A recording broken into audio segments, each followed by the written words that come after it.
ఇక పశ్చిమ బెంగాల్ రెండో దశ పోలింగ్ ప్రారంభమైంది. ఇప్పటికే పోలింగ్ కేంద్రాల వద్ద భారీ క్యూలైన్లు కనిపిస్తున్నాయి. ఈ నెల 23న 122 నియోజకవర్గాలు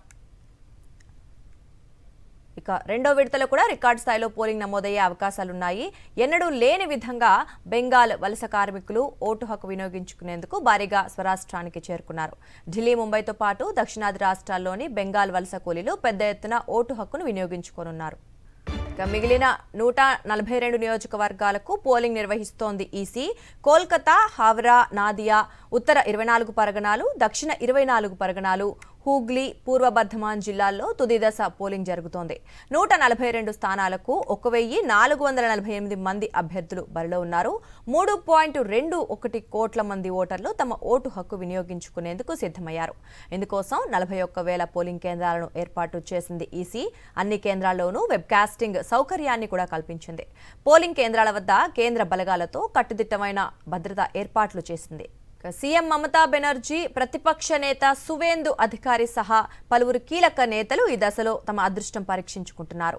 భవానీపూర్లో దీదీ, సువేందు ముఖాముఖి తలపడుతున్నారు. కోల్కతా మేయర్ ఫర్హాన్ హకీం, మంత్రులు చంద్రిమ భట్టాచార్య, శశి పంజా, అరూప్ బిశ్వాస్, బ్రత్యా బసు తదితరులు రెండో దశ బరిలో ఉన్నారు. ఇక బీజేపీ తరఫున స్వపన్ దాస్ గుప్తా, నటి రూపా గంగూలీ పోటీ చేస్తున్నారు.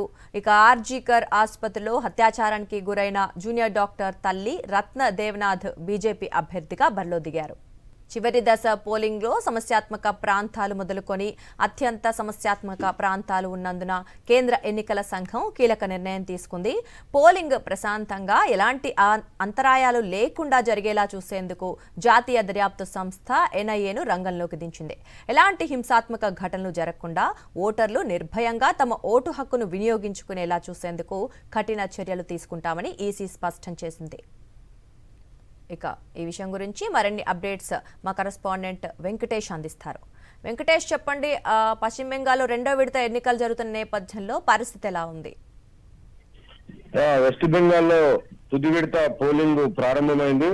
మొత్తం 3.22 కోట్ల మంది ఓటర్లు ఈ తుది విడత పోలింగ్ లో తమ ఓటు హక్కును వినియోగించుకోబోతున్నారు. సో మొత్తం 142 సీట్లకు ఈ తుది విడతలో పోలింగ్ జరుగుతోంది.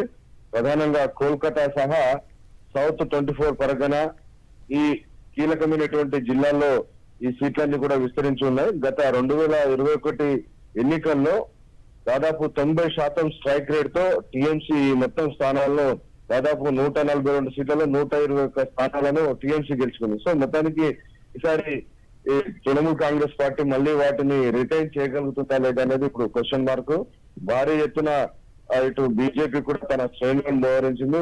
ఏకంగా ప్రధానమంత్రి నరేంద్ర మోడీ, కేంద్ర హోంమంత్రి అమిత్ షా వీరిద్దరూ భారీ ఎత్తున ప్రచారాన్ని నిర్వహించారు. సో ఈసారి చాలా హోరాహోరీగా బీజేపీ, తృణమూల్ కాంగ్రెస్ మధ్య ఈ రెండో విడతలో కూడా భారీ ఎత్తున పోటీ జరగబోతుంది. సో ఈ నేపథ్యంలో ఎలాంటి అవాంఛనీయ ఘటనలు జరగకుండా దాదాపు 2,400 కంపెనీల సంబంధించినటువంటి సిఆర్పిఎఫ్ పోలీస్ బలగాలను కేంద్ర ఎన్నికల సంఘం బరిలోకి దింపింది. సో వారందరూ కూడా సమస్యాత్మక పోలింగ్ కేంద్రాల్లో భారీ ఎత్తున పోలీసులు మోహరించారు. ఎక్కడ ఎలాంటి ఆటంకం లేకుండా ప్రశాంతంగా ఎన్నికలు జరిగేందుకు అవసరమైనటువంటి చర్యలను కూడా కేంద్ర ఎన్నికల సంఘం తీసుకుంటుంది.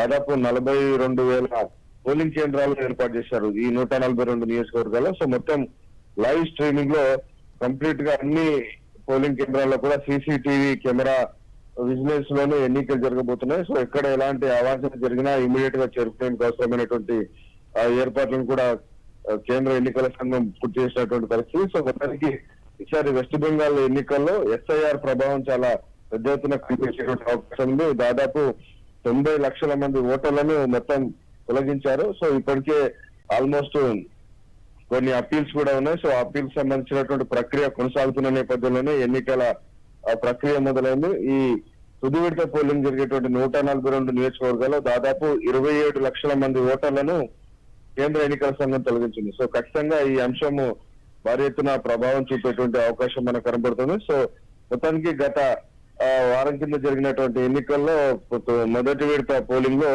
93% పోలింగ్ రికార్డ్ అయింది. సో ఈసారి కూడా అదే స్థాయిలో పోలింగ్ రికార్డ్ అవుతుందనేటువంటి అంచనాలు వస్తున్నాయి. సో మొత్తానికి అయితే గత మొదటి విడత పోలింగ్ ప్రశాంతంగా జరిగింది. సో రెండో విడత కూడా ఈ పోలింగ్ ప్రశాంతంగా జరిగేందుకు అవసరమైనటువంటి చర్యలను అయితే కొనసాగిస్తున్నారు.